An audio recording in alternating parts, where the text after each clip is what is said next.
Hi friends, இன்றைக்கி எங்கள் அம்மா வீட்டுக்கு வந்திருக்கோம். மீன் குழம்பு செய்கிறத பாருங்கள். ஃபஸ்ட்டு வெந்தயம் போட்டு ஜீரகம் சோம்பு போட்டிருக்கேன். அதுக்கப்புறம் எண்ணெய் ஊற்றிக்கிறேன் லைட்டாக.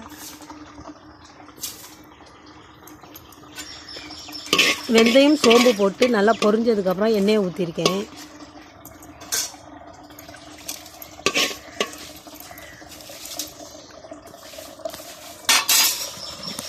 சோம்பும் வெந்தயமும் பொரிஞ்சதுக்கப்புறம் எண்ணெய் ஊற்றினதுக்கப்புறம் வெங்காயம் போடுங்க.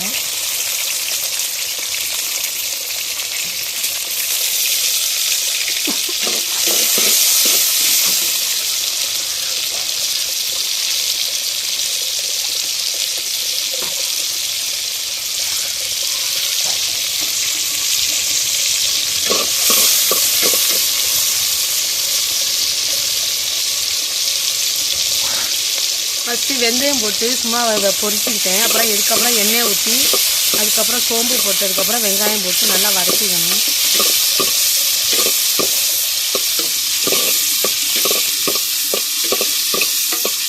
எங்கள் அம்மா வீட்டுக்கு வந்தால் குழம்பு விறகடுப்பில் தான் சமைச்சி சாப்பிடுவோம் நாங்கள். இன்றைக்கி மீன் குழம்பு சண்டை. அதுக்கப்புறம் தக்காளி கொட்டணும். நான் 1 கிலோ மீனுக்கு 5 தக்காளி போட்டிருக்கேன். சின்ன வெங்காயம் தான் நறுக்கி போட்டுருக்கேன். மீன் குழம்புக்கு சின்ன வெங்காயம் நல்லா டேஸ்ட்டாக இருக்கும்.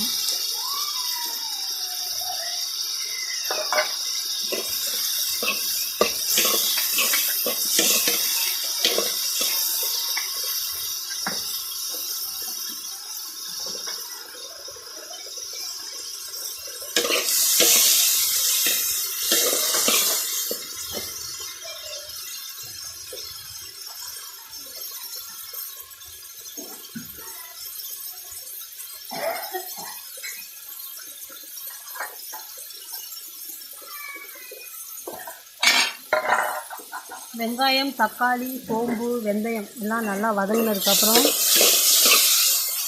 புளி கரைச்சி இதில் புளி கரைச்சி வச்சுருக்கேன். மல்லித்தூள், மிளகாத்தூள், தேங்காய், தக்காளி, ஒரு தக்காளி போட்டு பசஞ்சு வச்சுருக்கேன்.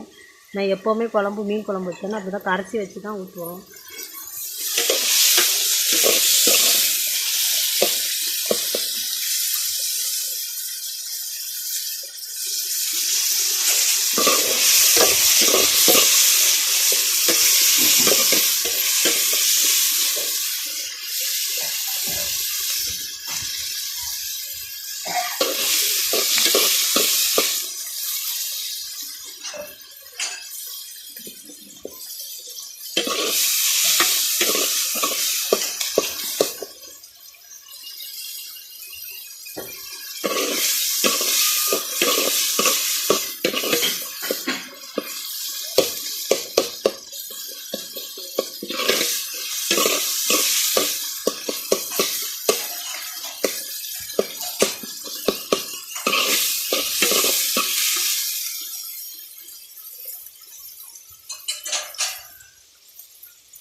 வெங்காயம், தக்காளி, வெந்தயம் எல்லாம் வதங்கிருச்சு.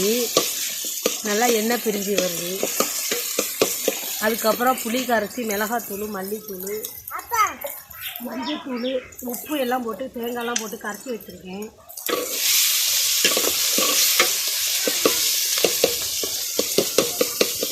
நான் எல்லாமே கரைச்சி வச்சு தான் ஊற்றுவேன் குழம்புல. எல்லாம் வதங்கினதுக்கப்புறம்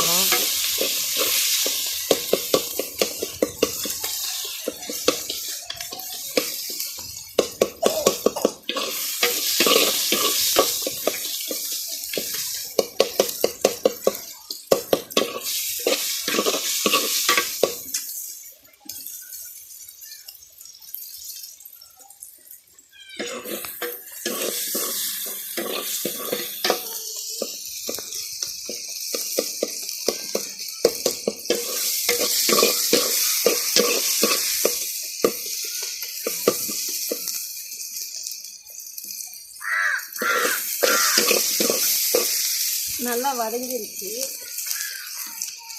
இப்போ புளி கரைச்சின தண்ணி, மிளகாத்தூள், மல்லித்தூள், தேங்காய், தக்காளி போட்டு கரைச்சினதை ஊற்றணும்.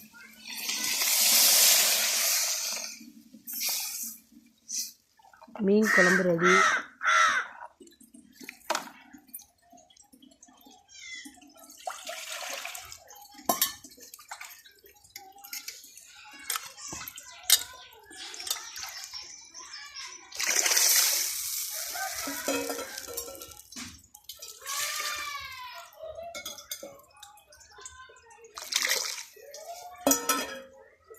நல்லா கொதிஞ்சதுக்கப்புறம் ஒரு மாங்காய் கட் பண்ணி போட்டுக்கணும்.